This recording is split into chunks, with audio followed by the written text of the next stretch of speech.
শীতের যে মৌসুম শুরু হয়েছে সেই মৌসুম সম্পর্কে আমরা কয়েকটি কথা বলতে চাই।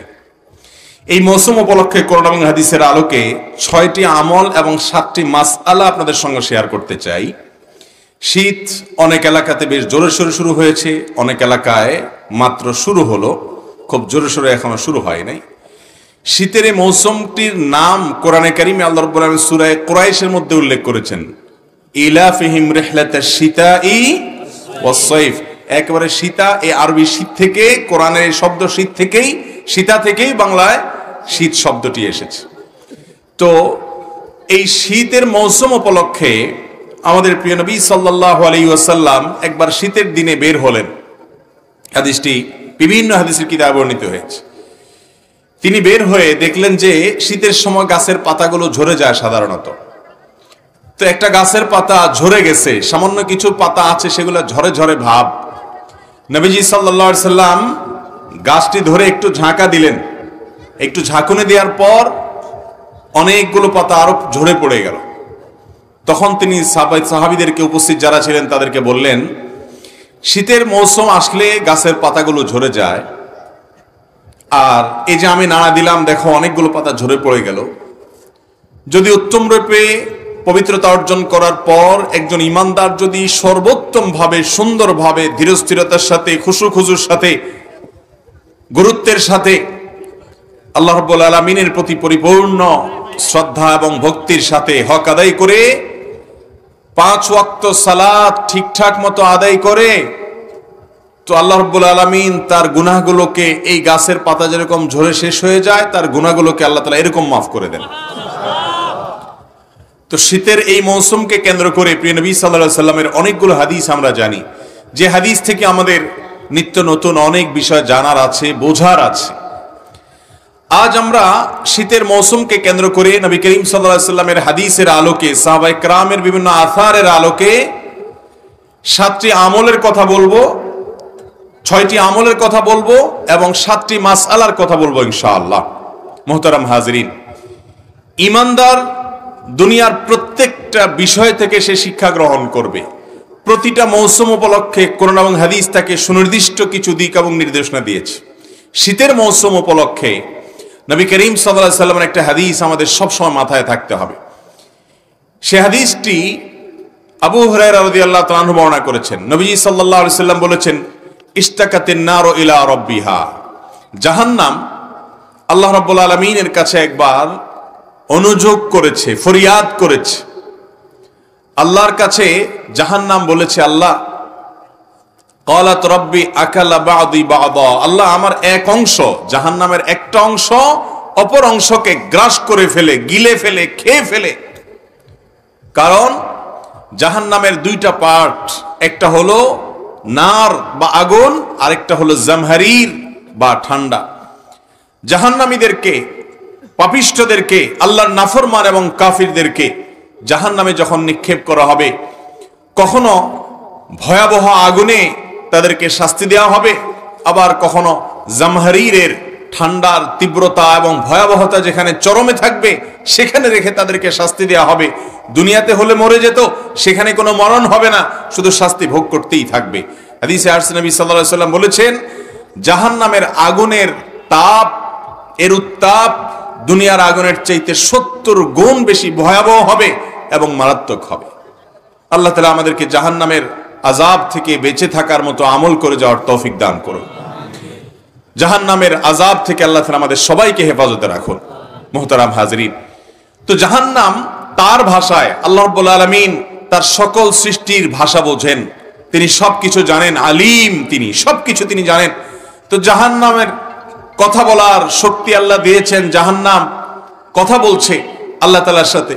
তো আল্লাহ রাব্বুল আলামিন জাহান্নামকে যখন সে বলেছে যে আমার রাক্ষসে ভাবের কারণে এক অংশ অন্য অংশকে গ্রাস করে ফেলে, অর্থাৎ আপনারা দেখেন যখন মা চাচিরা রান্না বাড়া করেন, পাতিলের নিচের আগুন যখন খুব বেশি উত্তপ্ত হয়, তখন পাতিলের যে ভেতরে থাকা ভাত থাকুক বা যেটাই থাকুক, সেটা তখন প্রচন্ড আগুনের কারণে, প্রচন্ড উত্তাপের কারণে সেটার উপরে থাকা ঢাকনা এবং পাতিল ফেটে পড়ার উপক্রম হয়ে যায়।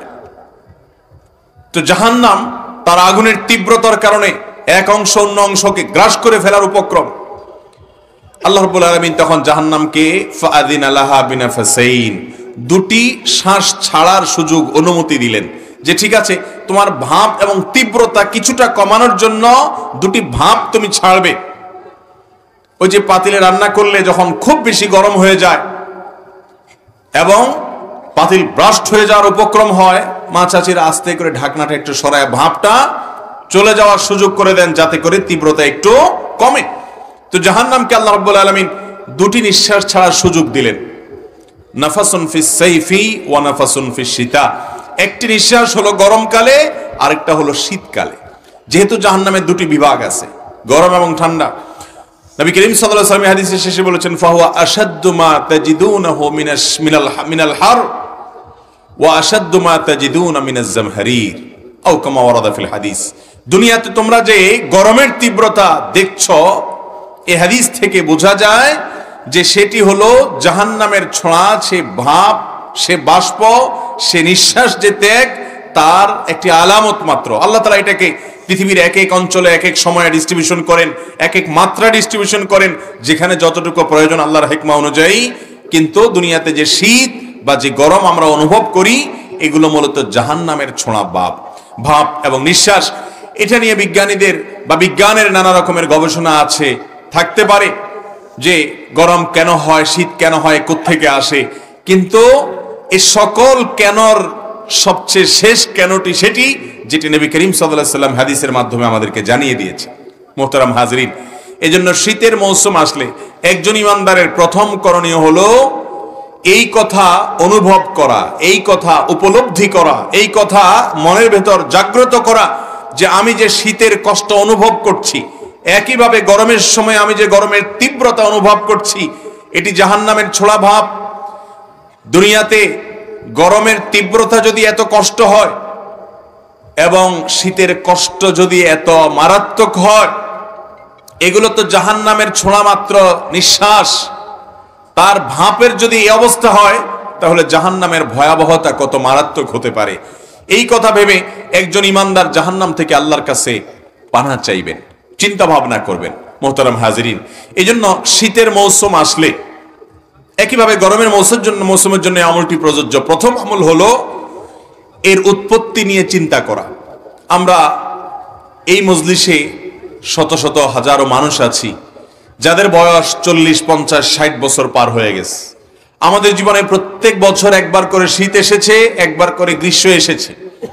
নবী সাল্লাল্লাহু আলাইহি ওয়াসাল্লামের এই হাদিসকে শীত এবং গ্রীষ্মের তীব্রতার সময় অনুভব করে এই হাদিসের আলোকে এর প্রতি ঈমান আনয়ন করা এবং জাহান্নামের তীব্রতা সম্পর্কে অনুভব করা, চিন্তা করা, ভাবা, এই সুযোগটি আমাদের বেশিরভাগ মানুষের জীবনে হয় নাই। মুহতারাম হাজিরিন, হাদিসটি বুখারীতে বর্ণিত, বিশুদ্ধ হাদিস, মুহাদ্দিসিন ইকরামের কোনো দ্বিমত নেই। এরকম একটা হাদিসকে মাথায় রেখে শীতের মৌসুমের প্রথম আমাদের করণীয় হওয়া উচিত যে আমরা চিন্তা ভাবনা করব, গবেষণা করব এবং আল্লাহ রাব্বুল আলামিনের এই মহা সৃষ্টি এটি কোত্থেকে আসলো, কিভাবে আসলো, হাদিসের এই তথ্য অনুযায়ী সেই জাহান্নামের কথা আমরা স্মরণ করব এবং জাহান্নাম থেকে পানাহ চাইব। আল্লাহ, দুনিয়ার এই গরমের তীব্রতা, শীতের তীব্রতা যদি এত কষ্টদায়ক হয়, জাহান্নামের আগুন এবং জামহারিরের তীব্রতা কত মারাত্মক হবে, এটা তো বাষ্প বা ভাব। তাহলে মূলটার অবস্থা কি?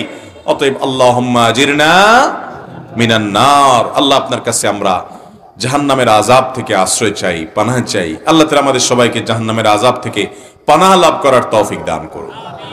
তাহলে ভাইরা, শীতের মৌসুম উপলক্ষে প্রথম আমল হলো এর উৎপত্তি সম্পর্কে চিন্তা ভাবনা করা হাদিসের আলোকে এবং জাহান্নাম থেকে পানাহ চাওয়া। নাম্বার 2, শীতের মৌসুমটাকে বিভিন্ন বর্ণনায় রাবিউল মুমিন বলা হয়েছে, অর্থাৎ এটা ইমানদারের জন্য বসন্তকাল।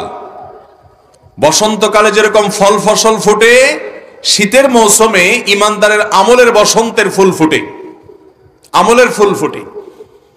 নবী করিম সাল্লাল্লাহু আলাইহি ওয়াসাল্লাম তিরমিজি বর্ণিত হাদিসে বলেছেন যে আশ-শীতা, এটা হলো আল গনিমাতুল বারিদা, আশ-শীতা ফিস সাওম, আস-সাওম ফিস শীতা। গনিমতে বারিদা, বা শীতল শীতল আপনার সুবর্ণ সুযোগ, শীতল সুবর্ণ সুযোগ মানে যে সুযোগটা যে কেউ নিতে পারে, এত সুন্দর এবং এত ভালো একটা সুবর্ণ সুযোগ হলো আপনার আশ-শীতা ও আস-সাওমু ফিশ-শীতা, অর্থাৎ আপনার শীতের মৌসুমে রোজা রাখা। এই শীতের মৌসুমে রোজা রাখা এটাকে সুবর্ণ সুযোগ বলা হয়েছে। কেন? কারণ এই মৌসুমে দিন থাকে ছোট এবং রাত থাকে বড়। কোন এক সালাফ তার মৃত্যুর সময় তিনি কাঁদছিলেন। তার কান্না দেখে আশপাশের লোকজন তারা মনে করেছেন যে মৃত্যুর ভয়াবহতার চিন্তা করে বা মৃত্যু পরবর্তী কষ্টের কথা, আযাবের কথা চিন্তা করে, কিংবা দুনিয়াতে প্রিয়জনের মায়া ত্যাগের কথা চিন্তা করে বোধহয় উনি কাঁদছেন। তিনি বললেন, না, আমি কাঁদছি মূলত সামনে শীতের মৌসুমে ইবাদত করার এক সুযোগ প্রতি বছর আমি গ্রহণ করে থাকি। আমার মৃত্যু হয়ে গেলে শীতের মৌসুমে ইবাদতের এই সুযোগ থেকে আমি মাহরুম বঞ্চিত থাকব, সেজন্য আমি কান্না করছি। মোহতারাম হাজরিন, এই জন্য শীতের মৌসুম উপলক্ষে অন্যতম একটা আমল হলো দিনের বেলায় নফল রোজা রাখা। এই মজলিসে শত শত মানুষ আছেন, হাজারো মানুষ আছেন। আপনাদের মধ্যে এমন একজন মানুষ কি আছেন যে শীতকাল উপলক্ষে একটা নফল রোজা রাখছেন? যদি কেউ থেকে থাকেন একটু হাত তুলবেন। সোমবার বৃহস্পতিবার রোজার কথা বলি নাই, চান্দ্র মাসের 13, 14, 15 20 রোজার কথা বলি নাই, শুধু শীতের মৌসুম এই উপলক্ষে রোজা রাখার কথা হাদিসে বলা হয়েছে, উৎসাহ দেওয়া হয়েছে। সাহাবায়ে কেরাম রাখতেন খুব আগ্রহ সহকারে, এবং নবী করিম সাল্লাল্লাহু আলাইহি সাল্লাম এটাকে আল গানিমাতুল বারিদা বলা হয়ে বলেছেন।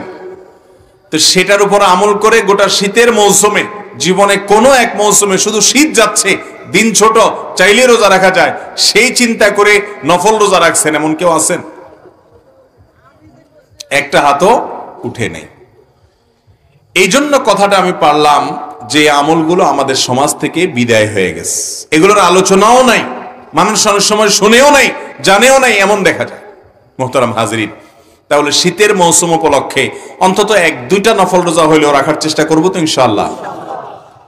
আজকে জানলাম এইবারের মৌসুমেই আমি আমল করার চেষ্টা করব, কারণ আগামী মৌসুম পর্যন্ত আমি হায়াত পাবো কিনা, সুযোগ পাবো কিনা সেটা জানি না। অতএব এবার ইনশাআল্লাহ আমল করব তো।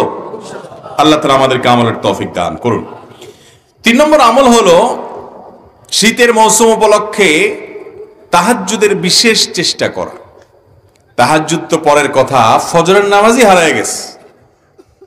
এখন মুসলমান ফজর নামাজ পড়তেই কষ্ট হয়ে যায়।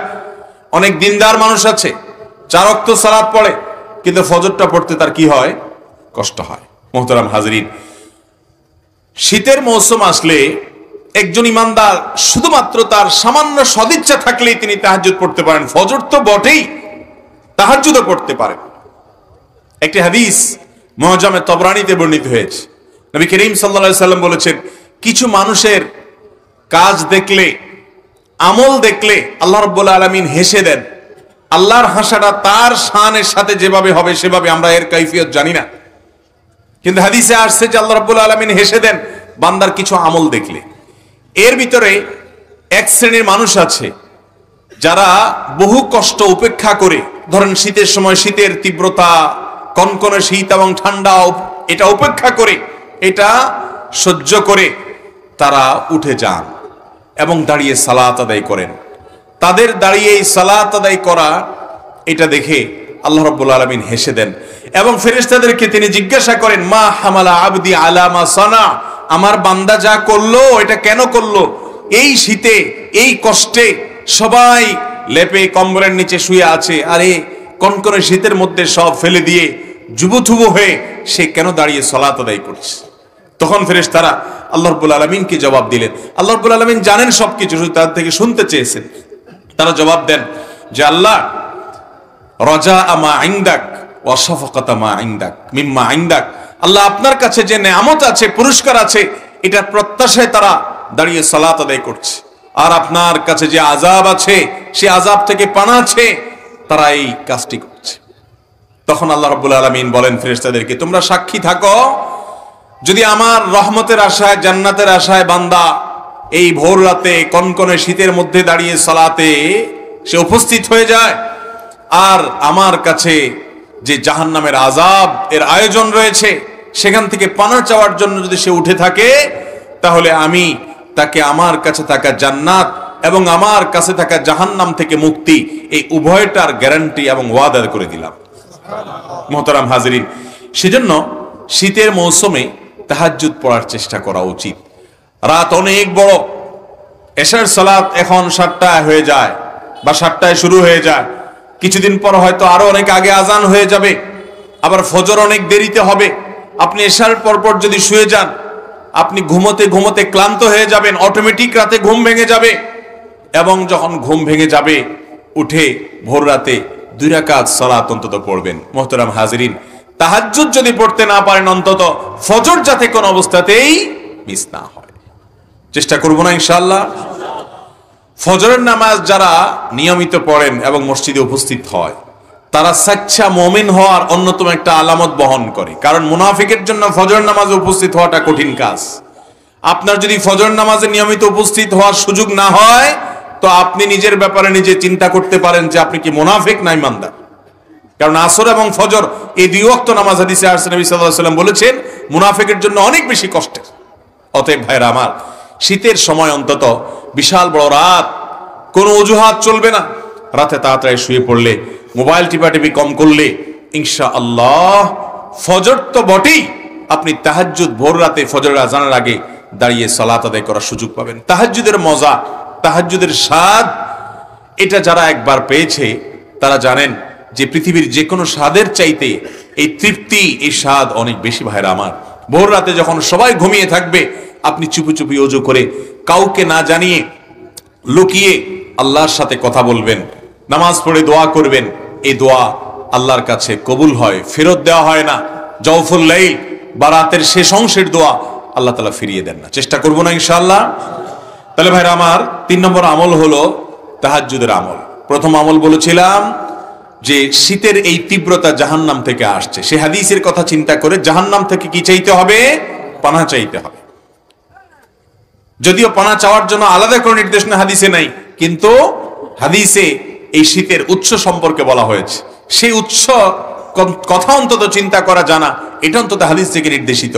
এর পাশাপাশি এই তীব্রতা আমাদের জাহান্নামের কথা স্মরণ করিয়ে দেয়। দ্বিতীয় আমল হলো শীতের মৌসুম উপলক্ষে নফল রোজা রাখার চেষ্টা করা। তৃতীয় আমল হলো তাহাজ্জুদের সালাত আদায় করা। তাহাজ্জুদ যদি না পারেন, ফজর যাতে কোনো অবস্থাতে মিস না হয়, কোনো অবস্থাতে যেন মিস না হয়। 4 নম্বর আমল হলো শীতের মৌসুমে কষ্ট উপেক্ষা করে ওযু করা। শীতের সময় ওযু করতে খুব বেশি আরাম লাগে না, সাধারণত কষ্ট লাগে, ঠিক না ঠিক? এই কষ্ট উপেক্ষা করে যারা ওযু করে, তাদেরকে এই ওযুর মাধ্যমে আল্লাহ রাব্বুল আলামিন তাদের ছোটখাটো যত গুনাহ আছে সমস্ত গুনাহগুলো মাফ করে দেন, এবং আল্লাহর কাছে জান্নাতি হিসাবে, ঈমানদার হিসাবে তাদের মর্যাদা এবং মর্তবা আল্লাহ তাআলা প্রমোশন করে, বৃদ্ধি করে দেন, উপরে উঠায় দেন। নবীজি সাল্লাল্লাহু আলাইহি ওয়াসাল্লাম বলেছেন, আলা আদুল্লুকুম আলা মা ইয়ামহুল্লাহু বিহিল খাতায়া ওয়া ইয়ারফাউ বিহিদ দারাজাত। তোমাদেরকে আমি এমন কি আমলের কথা বলে দিব না যে আমলগুলো গুনাহসমূহ মাফ করে দেয় আর আল্লাহর কাছে মর্যাদা বৃদ্ধি করে দেয়। সাহাবায়ে কেরাম আমলের পাগল ছিলেন, আল্লাহর কাছে মর্যাদা বৃদ্ধি হোক সেটা চাইতেন। তারা বললেন, অবশ্যই বলুন ইয়া রাসূলুল্লাহ। তখন নবীজি সাল্লাল্লাহু আলাইহি সাল্লাম যে কয়েকটি আমলের কথা বললেন, এর ভিতরে একটা আমল হলো ইসবাগুল ওযুই আলাল মাকারে। কষ্ট হয়, এরপরও ওযু করতে কার্পণ্য করে না। অনেক অলস আছে যে অলস এই শীতের মৌসুমে নামাজ পড়ে না শুধুমাত্র এই জন্য যে ওযু করতে কষ্ট হবে। আছে না নাই? মোহতারাম হাজিরিন, শীতের মৌসুমে সামান্য একটু শীতের কষ্ট হবে, ঠান্ডা হবে, ঠান্ডা লাগবে ওযু করতে গেলে। এই কষ্ট উপেক্ষা যদি আপনি করতে না পারেন, এই কষ্টটা যদি সহ্য করতে না পারেন, তাহলে কিভাবে আপনি আশা করেন আল্লাহর কাছে অনন্ত অসীমকালের জান্নাতের? অতএব শীতের মৌসুমে যত কষ্ট হবে সমস্ত কষ্ট উপেক্ষা করে হলেও ওযু করার মতো সৎ সাহস থাকতে হবে। ঈমানদার সব সময় সাহসী হবে, ঈমানদার সব সময় ধৈর্যশীল হবে, বেসবর হবে না এবং ভীরু হবে না। নবী করিম সাল্লাল্লাহু আলাইহি সাল্লাম ধৈর্যের জন্য আল্লাহর কাছে দোয়া করতেন। অলস হবে না, তিনি আল্লাহর কাছে পানাহ চাইতেন, আল্লাহুম্মা ইন্নী আউযু বিকা মিনাল আজজি ওয়াল কাসাল, অলসতা থেকে পানাহ চাইতেন। তিনি ভীত এবং সন্ত্রস্ত টাইপের মানুষ হওয়া থেকে পানাহ চাইতেন আল্লাহর কাছে। আল্লাহুম্মা ইন্নী আউযু বিকা মিনাল বুখলি ওয়াল জুবন, পানাহ চাইতেন যে আল্লাহ আমি যেন ভীরু না হই, ঈমানদার সাহসী হবে। সামান্য একটু পানিরই যদি আপনি ভয় পান, তাহলে আপনি কিভাবে একজন ঈমানদার হতে পারেন? অতএব শীতের মৌসুমে কষ্ট উপেক্ষা করে ওযু করব তো ইনশাআল্লাহ। অনেকে ওযু করে ঠিকই, নামাজও পড়ে ঠিক, কিন্তু ওযু চাপাচাপি করে ধরে রাখে। বিশেষ করে শীতের সময় যুবক এবং বৃদ্ধ সব শ্রেণী মানুষের মধ্যেই অনেকে আছেন, আবার খুব গর্ব করে বলেও যে আরে ভাই এই বয়সে এখনো জোহরের ওযু দিয়ে আসা পড়ি। এখন এই কাজটা গরমকালে করেন কিনা সেটা আর বলে না, এটা কোন কালে করে? শীতকালে করে।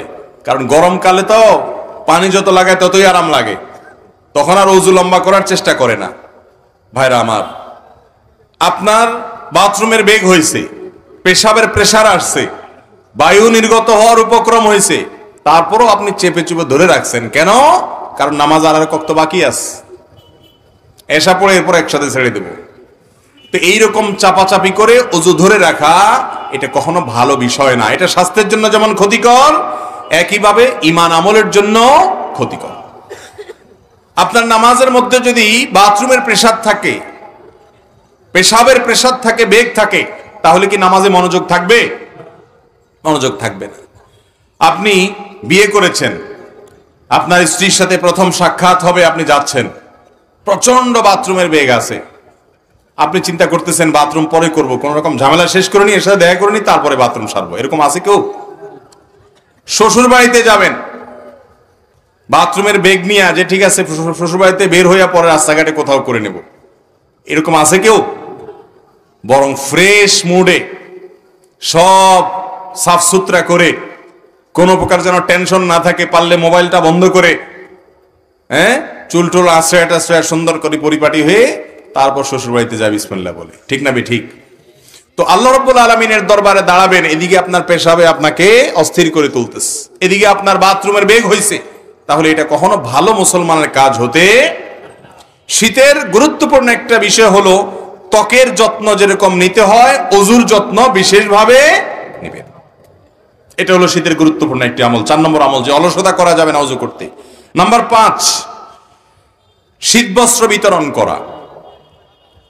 এদেশে এখনো শত শত হাজারো মানুষ শীতের সময় কনকনে শীতে কাঁপতে থাকে, শীত নিবারণ করার মতো প্রয়োজনীয় শীতের কাপড়, গরম কাপড় তাদের কাছে থাকে না।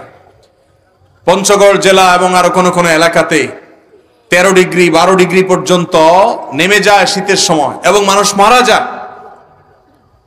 ঢাকা সহ বিভিন্ন শহরে এখনো অনেক মানুষ দেখা যায় রাস্তার ধারে শুয়ে আছে কনকনে শীতের মধ্যে, কোন রকম একটা পাতলা কাপড় শরীরের উপরে, পিনপিনে বাতাস ছুটছে। ভাইরা আমার, সেই রকম পরিস্থিতিতে আর কদিন শুরু হবে বিশ্বকাপ ফুটবলে। বাংলাদেশের ঘরে ঘরে আপনাদের মধ্যে থাকা অনেক মানুষও হয়তোবা অনেক টাকা খরচ করে একটা পতাকা টাঙাবেন। আবার প্রতিযোগিতা হয় কে কত বড় পতাকা টানিয়েছে। আমার লজ্জা হয় যখন দেখি মিডিয়াগুলো সেটাকে পজিটিভলি কাভারেজ দেয়, পজিটিভলি সেটাকে উপস্থাপন করে, ইতিবাচক ভাবে তুলে ধরে, মনে হচ্ছে একটা কিছু ঘটায় ফেলছে, যে সবচেয়ে বড় পতাকা নির্মাণ করেছে, তৈরি করেছে অমুক। যে দেশে পোশাকের অভাবে শীতের সময় এখন অনেক মানুষ কম্পমান থাকে, কষ্ট করে, অনেক বাবা তার সন্তানকে শীতের সময় এক জোড়া মোজা কিনে দিতে পারেন না, শীতের সময় একটা সোয়েটার ভালো দেখে কিনে দিতে পারেন না, সেই দেশে এইরকম ভিনদেশীদের পতাকা টাঙানো, এটা আমাদের জন্য লজ্জা ছাড়া আর কিচ্ছু না। অনেকে আছে নিজের বাড়ির রং পরিবর্তন করে তার পছন্দের দলের পতাকা সেই বাড়ির দেয়ালে আঁকে, আছে না নাই? হাজার হাজার লক্ষ টাকা তিনি খরচ করে তার পছন্দের দলের পতাকা আঁকছেন তার বাড়ির দেয়ালে, পুরো বাড়িকে সাজাচ্ছেন সেভাবে। অথচ বহু বনি আদম, বহু আদম সন্তান, এই দেশের বহু মানুষ এখনো গৃহহারা হয়ে রাস্তার পাশে ফুটপাতে হয়তো শুয়ে আছে। ঠিক না ঠিক? মোহতারাম হাজিরিন, আপনারা বিশেষ করে এখানে বেশিরভাগ যুবকরা আছেন, আপনারা যদি না জাগেন এই দেশের পরিবর্তন কোনোদিন হবে না। আপনাদেরকে জাগতে হবে। আপনি আপনার বন্ধুদেরকে বোঝাবেন, তুমি ভিনদেশীদের পতাকা এদেশে টাঙাচ্ছ, সেটাকে তুমি অন করছো, সেটা নিয়ে গর্ব করছো, টাকা ঢালছ। এই পতাকার টাকাটাই বাজেট করে কোন একটা মানুষের গায়ে মরিয়ে দাও, তার চাদর আকারে তাকে দাও। এইটা দিয়ে কোন একটা কাপড়, একজোড়া মোজা, তোমার আশেপাশে বহু বাচ্চা দেখবা শীতের সময় সকালবেলা হয়তো মক্তবে যাচ্ছে, স্কুলে যাচ্ছে, পায়ে মোজা নাই, মাদ্রাসায় যাচ্ছে, তাকে একজোড়া মোজা কিনে দাও। তোমার এই টাকাটা যথাস্থানে ব্যবহার করা হবে, এটা তোমার জন্য সার্থকতা হবে। মুহতারাম হাজরিন, অতএব এই বিশ্বপাপ উন্মাদনার সামনে আসছে, একই সময় হাজার হাজার লক্ষ লক্ষ বনি আদম শীতে কনকনে শীতে কাঁপবে। আমাদের বিবেক যেন জাগ্রত হয়, আমরা যেন মানুষের জন্য কাজ করার চেষ্টা করব না ইনশাআল্লাহ। এই শীতের অন্যতম গুরুত্বপূর্ণ একটা আমল হিসাবে এটাকে আমরা ফিক্স করে নেই যে আমি আমার শীতের মৌসুমে নিজের জন্য শীতের কাপড়, নিজের পরিবারের জন্য, বাচ্চা কাচ্চার জন্য যখন কিনবো, আমার আশেপাশে থাকা মানুষগুলোর জন্য আমি একটি পিস কাপড় হলেও কিনে দিব। চেষ্টা করব না ইনশাআল্লাহ। আল্লাহ তাআলা আমাদের সবাইকে আমলের তৌফিক দান করুন। ভাই, নবী করিম সাল্লাল্লাহু আলাইহি সাল্লাম বলেছেন, আহাব্বুন নাস ইলাল্লাহি আনফাহুম লিন-নাস, আল্লাহর কাছে সবচেয়ে প্রিয় মানুষ তারা যারা মানুষের উপকারে সবচেয়ে বেশি আসে, সবচেয়ে বেশি মানুষের উপকার করে, তাদেরকে আল্লাহ সবচেয়ে বেশি ভালোবাসেন। এই জন্য শীতের মৌসুমে মানুষকে কাপড় চোপড় কিনে দেব তো ইনশাআল্লাহ। শীত উপলক্ষে 6 নম্বর যে আমলের কথা বলবো তা হলো সালাত বা নামাজ আউয়াল ওয়াক্তে যথাসম্ভব দ্রুততার সাথে আগে পড়া। আগে মানে ওয়াক্তের আগে না, ওয়াক্ত হওয়ার পর দেরি না করে পড়া। কারণ নবী করিম সাল্লাল্লাহু আলাইহি ওয়াসাল্লাম শীতের মৌসুমে সালাত খুব তাড়াতাড়ি পড়তেন, আর গরম হলে একটু দেরিতে পড়তেন। বিশেষ করে যোহরের নামাজ শীতের সময় একটু আগে পড়া, গরমের সময় একটু দেরি করে পড়া। তো শীতের মৌসুমে এই আমলটি আমরা খেয়াল করব। এরকম আরো অনেক আমল আছে যে আমলগুলো আমরা শীতের মৌসুমে করতে পারি। আল্লাহ তাআলা আমাদের সবাইকে আমলের তৌফিক দান করুন। আমি আবার এক নজরে বলছি, প্রথম আমল হলো শীতের তীব্রতা, এটি আসছে কোত্থেকে ভাই? জাহান্নাম থেকে। অতএব সেই কথা চিন্তা করা এবং সুযোগ হলে আল্লাহর কাছে জাহান্নাম থেকে পানা চাওয়া। নাম্বার 2, শীতের মৌসুম উপলক্ষে নফল রোজা রাখা যার যতটুকু তৌফিকে কুলায়। কারণ শীতের সময় রোজা রাখা খুব সহজ। দিনের বেলায় একে তো শীতের মৌসুম হওয়ার কারণে খুব বেশি পিপাসা ক্ষুধা লাগে না, দ্বিতীয়ত দিনটা খুব ছোট থাকে, সাহারি করলে দেখতে দেখতে ইফতারের সময় চলে আসে, চাইলেই নফল রোজা রাখা যায়। হাসান বসরি রহমতুল্লাহ আলাইহি বলতেন যে শীতকাল এমন একটা মৌসুম যে লাইলুহু কাসীর, এর রাতটা ছোট, যার ফলে একজন ইমানদার বান্দা এই রাতে দাঁড়িয়ে সালাত আদায় করতে পারে। লাইলুহু তাওয়িল, রাত বড়, এজন্য ইমানদার দাঁড়িয়ে সালাত আদায় করতে পারে। আর দিন হলো ছোট, সেজন্য ইমানদার চাইলেই নফল রোজা রাখতে পারে। এজন্য ভাইরা আমার, 2 নম্বর আমল হলো নফল রোজা রাখা। 3 নম্বর আমল হলো তাহাজ্জুদের নামাজ আদায় করা, না পারলে অন্তত ফজর নামাজকে টার্গেট করা। আর 4 নম্বর আমল হলো ওযুতে অলসতা না করা। 5 নম্বর আমল হলো গরিব দুঃখীদেরকে শীত বস্ত্র, শীতের কাপড় কিনে দেওয়া। আর 6 নম্বর আমল হলো সালাত, বিশেষ করে যোহরের সালাত একটু গরমের মৌসুমের তুলনায় আগে পড়া। আর যে 7টি মাসআলার কথা বলতে চাই শীত উপলক্ষে, তার ভিতরে প্রথম মাসআলা হলো শীত উপলক্ষে ওযুর মধ্যে আমাদের বেশ কিছু ত্রুটি হয়, যার কারণে অনেক সময় ওযু হয়ই না। শীতের সময় আমাদের ত্বকটা শুকনা থাকে, চামড়াটা সাধারণত কি থাকে, একটু শুষ্ক থাকে। তো যার কারণে আপনি যদি পানি দেন, দেখবেন যে শুধু পানি দিয়ে দিলেই ভিজে না, একটু ভালো করে কি লাগে, ডলতে হয়। বিশেষ করে কয়েকটা অঙ্গ, 2 পায়ের গোড়ালি, গিরা, এগুলো দেখা যায় যে শুধু আপনি টেপের সামনে পা ধরলেন তাতেই শুকায় যায়, ভিজে যায় না, বরং শুকনা থাকে। অনেকের পা ফেটে থাকে, এই জন্য এটাকে ডলে ডলে কি করতে হয়, ভেজাতে হয় এবং ধুইতে হয়, পানি লাগাইতে হয়। কারণ ত্বক যদি শুকনা থাকে ওযু হবে। অনেকের দেখবেন যে শীতের সময় কোন রকম এরকম টেপতে পানি নিয়ে এভাবে মেরে দিয়ে শেষ, কোনোই শুকনা থেকে যায়। এই জন্য এগুলোকে ডলে ডলে ধোয়া। অনেকে আছে মুখ ধোন কোন রকম তাড়াহুড়া করে, কানের লতি, এই যে গোড়ার অংশ, চুলের অংশ, গোড়া, এগুলোতে দেখা যায় শুকনা থেকে যায়। নবী করিম সাল্লাল্লাহু আলাইহি ওয়াসাল্লাম বলেছেন, ওয়াইলুল লিল আকাবি মিনান নার, তোমাদের পায়ের গিরা গোড়ালি এগুলোকে জাহান্নামের আগুন থেকে বাঁচাবা। কারণ এগুলো যদি শুকনা থেকে যায় সেগুলো জান্নাতে যাবে না, জাহান্নামে যাবে। এজন্য শীতের মৌসুমে বিশেষভাবে আমাদের অজুর এই অঙ্গগুলো যেন শুকনা না থাকে সেজন্য ডলে ডলে অজু করতে হবে। এটা একটা গুরুত্বপূর্ণ মাসআলা।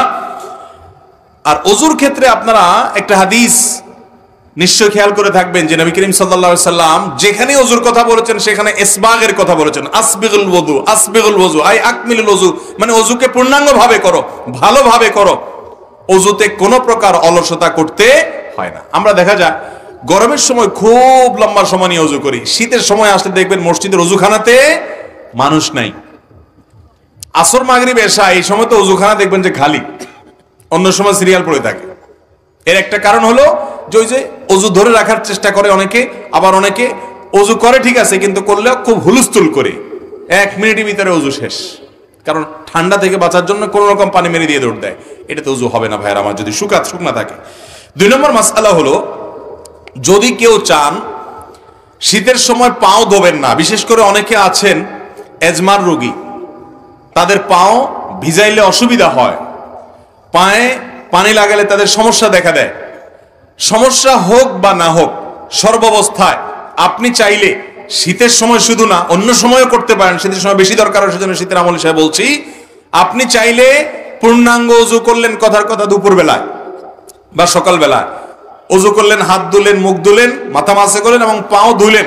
পাও ধোয়ার পর অর্থাৎ পূর্ণাঙ্গ অজু করার পর অজু অবস্থায় যদি আপনি মোজা পরেন এবং মোজাটা যদি চামড়ার হয়, চামড়া মোজা হলে সর্বসম্মতিক্রমে মাসা হয়ে যাবে। কাপড়ের মোজা হলে মাসা হবে কিনা ইখতিলাফ আছে। তবে আমাদের আজকাল যেসব মোজা পাওয়া যায় একেবারে পাতলা, পরলে পার ভিতরে ফাঁকা দেখা যায়, এটা পরে নরমালি হাঁটা যায় না অনেক দূর পর্যন্ত, এগুলো তো মাসা কোনো হওয়ার কোনো সুযোগ নেই।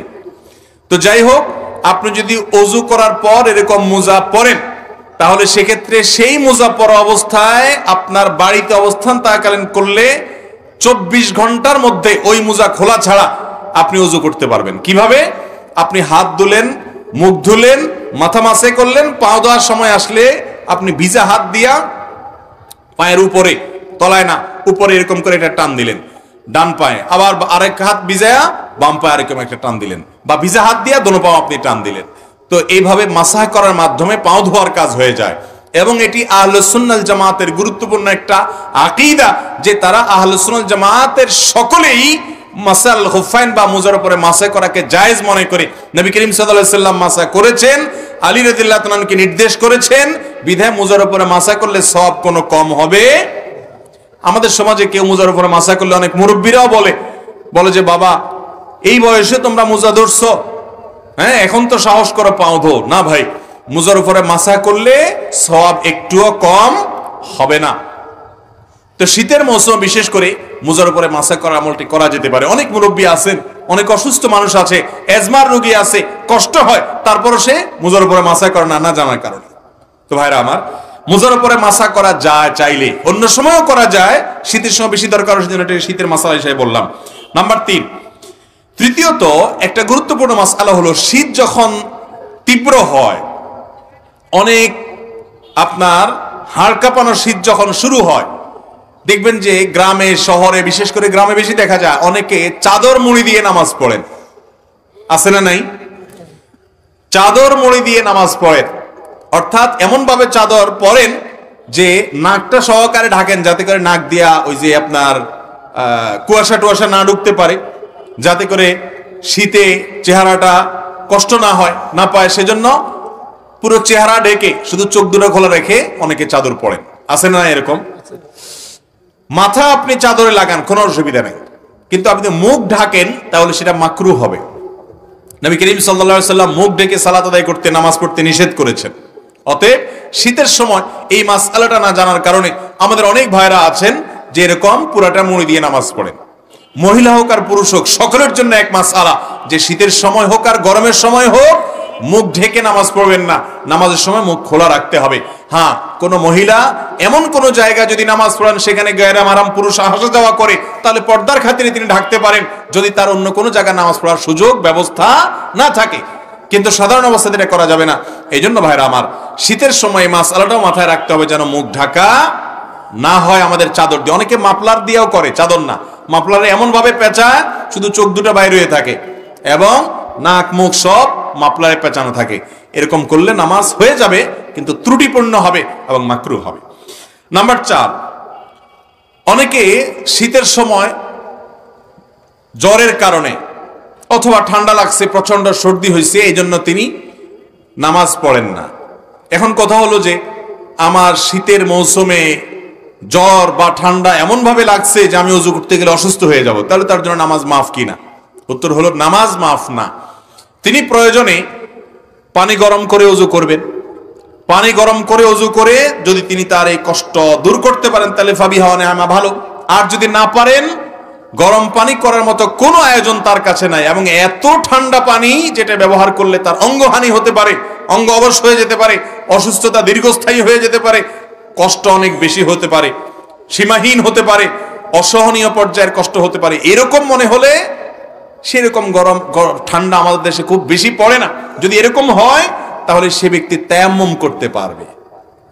তারপরেও নামাজ ত্যাগ করার সুযোগ। ইসলামের সবকিছুর বিকল্প আছে, নামাজের কোনো বিকল্প ইসলামে। আপনি সফরে আছেন, রমজানের রোজা রাখতে পারছেন না, অসুস্থ হয়েছেন, রোজা রাখতে পারছেন না, অসুবিধা নেই, অন্য সময় রেখে দিলে চলবে। নামাজের মধ্যে এটা চলবে? অসুস্থ আছেন আপনি, নামাজ অন্য সময় পড়লে হবে না, ওই অবস্থাতেই পড়তে হবে। দাঁড়ায় না পারলে বসে পড়বেন, বসে না পড়লে শুয়ে পড়বেন। আপনি নামাজ হাত নাড়াতে পারছেন না, ইশারা করে পড়বেন, কিন্তু আপনাকে পড়তে হবে। মোহতারাম হাজরিন, সেই নামাজ আমরা অনেকে পড়ি না, অনেকে অবহেলা করি। ইসলামের নামাজের চাইতে গুরুত্বপূর্ণ কোনো আমল আর নাই। আপনি অন্য কোনো আমল করেন বা না করেন, নামাজ না পড়ার কোনো সুযোগ নাই। আল্লাহ তাআলা আমাদেরকে বুঝার তৌফিক দান করুন। তাহলে ভাইরা আমার, 4 নম্বর মাসআলা হলো যে শীতের সময় জ্বর, ঠান্ডা, সর্দি যাই হোক না কেন, নামাজ ত্যাগ করা যাবে না, ওযু ত্যাগ করা যাবে না। প্রয়োজনে গরম পানি দিয়ে করবেন, প্রয়োজনে গরম পানির কোনো অ্যারেঞ্জমেন্ট না থাকলে আপনি তায়াম্মুম করবেন। গরম পানির কোনো ব্যবস্থা নাই, এটা জেলখানায় হতে পারে, বাসা বাড়িতে সবারই আশেপাশে চুলা আছে, চাইলেই গরম পানির ব্যবস্থা করা যায়। ফ্লাস্কে রেখে আপনি ওযু করতে পারেন আগের রাতে এশার সময়। 5 নম্বর মাসআলা হলো, অনেকে জানতে চান শীতের সময় যে এই যে শীত বস্ত্র দানের কথা একটু আগে আমরা বললাম, শীতের সময়ের একটা গুরুত্বপূর্ণ কাজ হলো শীতার্ত মানুষের শীত বস্ত্রের ব্যবস্থা করা। এখন প্রশ্ন হলো, যাকাতের টাকা দিয়ে শীত বস্ত্র দেওয়া যাবে কিনা? এর উত্তর হলো, যাকাতের টাকায় শীত বস্ত্র দেওয়া যাবে ওই ব্যক্তিকে যে ব্যক্তি যাকাতের হকদার, তার শীত বস্ত্র কেনার টাকা নাই, তখন আপনি তাকে শীতের কাপড় কিনে দিলেন, যাকাতের টাকা থেকে এটা জায়েজ আছে। কিন্তু আমরা সুন্নাহ ফাউন্ডেশন থেকে বা আরো বিভিন্ন সামাজিক সংগঠনগুলো যে শীতবস্ত্র বিতরণের উদ্যোগ নিয়ে থাকে, সেখানে যাকাতের টাকা আপনারা দিবেন না। আমরাও বলি যে আমাদের এখানে কেউ যাকাতের টাকা দিবেন না, কারণ আমরা যখন বিভিন্ন এলাকাতে গরিব দুঃখীদের মধ্যে শীতের কাপড় দেই, তখন কে যাকাতের হকদার আর কে যাকাতের হকদার না, এটা এতটা বেছে বেছে দেওয়া সম্ভব হয় না। যার কারণে যাকাতের টাকা দিয়ে শীতের কাপড় দিলে আপনার জানাশোনা কোনো গরিব যিনি অবশ্যই যাকাতের হকদার, তাকে আপনি দিতে পারবেন, কোনো অসুবিধা নেই। নাম্বার 6, একটা গুরুত্বপূর্ণ মাসআলা হলো, শীতের সময় অনেকে দেখা গেল ধরুন শুধু চাদর গায়ে দিয়ে নামাজ পড়ছেন, তো চাদরের ভিতরেই হাতটা থাকে, হাত উঠানো, হাত বাঁধা, এই মুভমেন্ট করা, এই সবগুলো চাদরের ভিতরে, কারণ বাইরে করলে শীত লাগে। এই রোগটা আছে না নাই? এটাও হাদিসে পরিষ্কার ভাবে নিষেধ। আপনি যদি এক কাপড়ে, যে কাপড়ে নামাজ পড়েন, ধরেন আপনি চাদরে নামাজ পড়ছেন, তো আপনি হাত উঠানোর জন্য, হাত বাঁধার জন্য চাদরের বাইরে হাতটা বের করে নেবেন। আর যদি জামা গায়ে দেওয়া থাকে তাহলে তার বাইরে করার কিছু নেই, তার ভিতরে হাত থাকাই যথেষ্ট। কিন্তু চাদরের ভিতরে যদি আপনি নামাজ পড়েন বা আপনি বড় কোনো কাপড়ে নামাজ পড়েন, তাহলে সেক্ষেত্রে শীতের জন্য ভিতরে ভিতরে আপনি সেরে ফেললেন, হাতটার বাইর করলেন না, নামাজ হয়ে যাবে, কিন্তু এটা মাকরু এবং অনুচিত কাজ। শীতের সময় এই কাজটা অনেক বেশি হয়ে থাকে, এটা লক্ষ্য রাখতে হবে। এটা 6 নম্বর মাসআলা। 7 নম্বর মাসআলা হলো, শীত একটু বেশি হলে, গরমের সময় দেখা যায় গরম একটু বেশি হলে কিছু মানুষ দেখবেন যে শীতের মা বাপ 14 গোষ্ঠী তুলে গালি দেয়। দেখছেন আপনারা? গালিগুলো তো আর আপনাদের কারো অজানা না, আশেপাশে বিভিন্ন মানুষ দেয় না, মা তুলে, বাপ তুলে। শীতের আবার মা বাপ আছে, সে মা বাপ তুলে মুখ খারাপ করে, লানত দেয়। তিরমিজির হাদিসে আসছে, নবী করিম সাল্লাল্লাহু আলাইহি ওয়াসাল্লাম বলেছেন, কোন ব্যক্তি যদি এমন কোন বস্তুকে, আল্লাহর এমন কোন সৃষ্টিকে যদি লানত দেয় যে লানত পড়ার ক্ষেত্র না, তাহলে সেই লানতটা তার উপরে বর্ষণ হয়। ভাইরা আমার আগের বক্তা আলোচনা করছেন রাগ দমন করা নিয়ে। এসব ওয়াজ হয় না আজকাল, দরকারি ওয়াজ ভাই। রাগ দমন করতে হবে। অনেক নামাজি মানুষ কিন্তু বদমেজাজি আছে না নাই? দাড়িওয়ালা মানুষ সবই ঠিক আছে মাশাআল্লাহ, মেজাজটা এত বিশ্রী যে একজন ইমানদার এত বিশ্রী আচরণ হওয়ার কথা। অতএব ভাইরা আমার, শীতের তীব্রতায় বা গরমের তীব্রতায় কোন অবস্থাতে শীত বা গরমকে গালমন্দ করা, লানতান করা, অভিশাপ দেওয়া বা বাজে কথা বলা, এটা জাহেল মানুষের কাজ। ইমানদার তো শীত যত তীব্র হবে তার জাহান্নামের কথা তত বেশি স্মরণ হবে, সে তত আরো ভালো কথা বলবে, আরো বিনম্র হবে, আল্লাহর কাছে পানা চাইবে, বাজে কথা বলবে না। আল্লাহ তাআলা আমাদের সবাইকে এই শীতের মৌসুমে আল্লাহকে সন্তুষ্ট করার মতো আমলগুলো করে যাওয়ার তৌফিক দান করুন। এবং শীত উপলক্ষে যেসব মাসআলার ব্যাপারে আমাদের বিশেষ যত্ন থাকা উচিত, সতর্ক থাকা উচিত, সেগুলোর পরে আমরা যেন বিশেষভাবে সতর্ক থাকতে পারি, যত্নশীল থাকতে পারি। আল্লাহ তাআলা আমাকে, আপনাকে, আমাদের সবাইকে আমল করার তৌফিক দান করুন। বিশেষ করে শীত উপলক্ষে নফল রোজার কথাটা আমি বলবো যে আমরা একটা হলো নফল রোজা রাখবো, 2 রাকাত হলো একদিন হলো তাহাজ্জুদ পড়বো, আর গরিব মানুষকে শীতের কাপড় একটু হলেও দেওয়ার চেষ্টা করব। এবং সেই সাথে অবশ্যই কোনো অবস্থাতেই চাপাচাপি করে ওযু ধরে রাখবো না, ভালো করে ওযু করব এবং ওযু চলে যেতে চাইলে ছেড়ে দিয়ে ফ্রেশ মুডে নামাজ পড়ব। ওযু টানাটানি করে ধরে রেখে বাথরুমের বেগ ইত্যাদি রেখে নামাজ পড়বো না, চেষ্টা করবো তো ইনশাআল্লাহ। আল্লাহ তাআলা আমাকে, আপনাকে, আমাদের সবাইকে আমলের তৌফিক দান করুন। জাযাকুমুল্লাহু খায়রা ওয়া আখিরু দাওয়ানা আলহামদুলিল্লাহি রাব্বিল আলামিন।